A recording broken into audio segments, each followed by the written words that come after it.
Cycle 2, Week 4, Overcoming Inertia and Running in Circles. So the first of two activities for today involves a round cake pan, a marble, and a penny.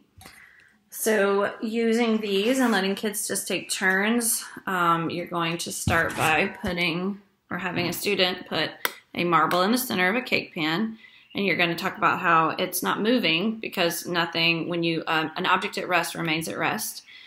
And to get it going, we need to apply some force. So we're going to try and get it to start rolling.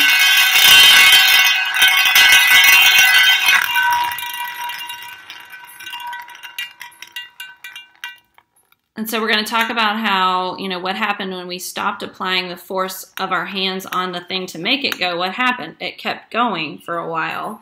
And what stopped it was the friction between the marble and the pan. But there wasn't that much friction, so it kept going for a while. This marble has a dent in it. And then we're going to do it again. So you could let each kid do that with the marble. And then you're going to do it again with a penny. Laying the penny down, there's no force being applied to it. So we need to apply some force to get it going.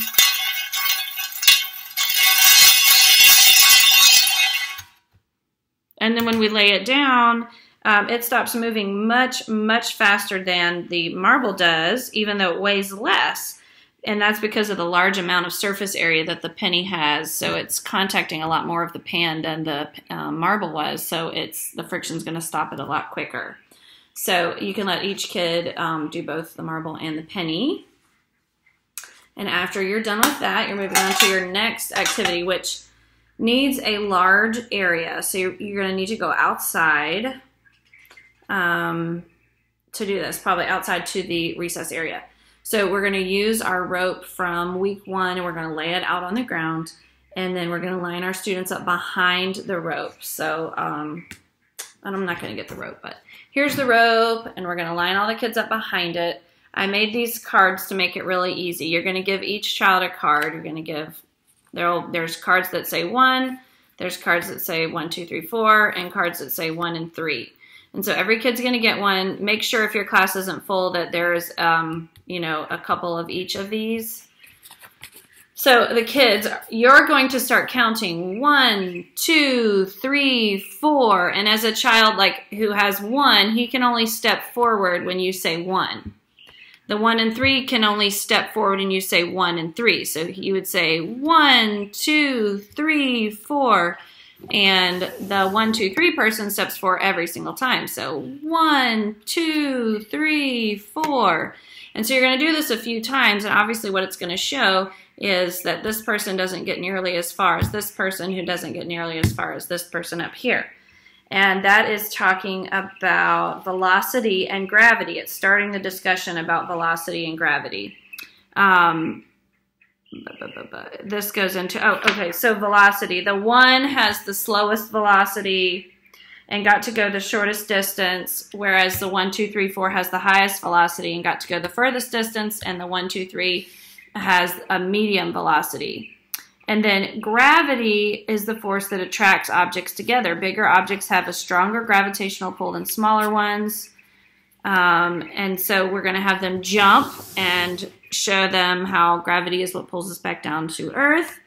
And then you're going to have them do this other activity, which is really hard for me to demonstrate for a video because this is going to take you plus 3 students at a time to accomplish. So we'll go over this in the tutor meeting. There's really good instructions in here. I think if you read through it that you're going to understand what you're doing. But it's all about how you're going to be the son and 2 other students. And you guys are going to hold the rope on one end. And then one other student is going to go hold the rope at the other end of the rope. And you guys are the son is all going to stay clustered together holding it. And the other person on the other end of the rope is a planet. And they're going to start walking, and they need to keep the rope tight. And again, this is not, you need to read this too, just to make sure I'm not saying anything wrong. But it's keeping it tight, kind of like demonstrating the gravitational pull. And the idea is we're trying to keep, the child is trying to keep the rope straight. We're trying not to make it bend or have slack. So they need to pull it, kind of keep it tight and walk. And how fast do they have to walk? to keep it nice and tight and not let it get slack. And then you're going to do it again. You can trade out kids and do it again, but this time the planet will be in the middle of the rope, so they'll be closer to the sun. And so they're going to experience how being closer to the sun makes the planet orbit the sun quicker, but it also means that they're having to pull harder on the rope to keep it from bending. So they have a stronger gravitational pull. So that's what it's going to demonstrate. There's great pictures in here that are going to demonstrate how to do it, and we will do this ourselves at the tutor meeting so that we've done it before and understand what is going on and what is supposed to be happening. Okay, last thing. There's a chart at the very end of this lesson plan that shows every planet and its velocity and its orbit in Earth days around the sun and its orbit time in Earth years, so Earth days versus Earth years. And so it's supposed to show you how, the further away a planet is from the sun, the longer it takes to go around the sun. I think that the older kids would find this very interesting and understand it. I don't think the little kids would, but I'm going to leave that to you. This is just one chart, so I'm not going to make copies of it. If you want to share it with your class, go for it. If you don't, skip it. It's totally up to you. How you want to use that page, or if you want to use that page at all. So that is week 4. Thanks, guys.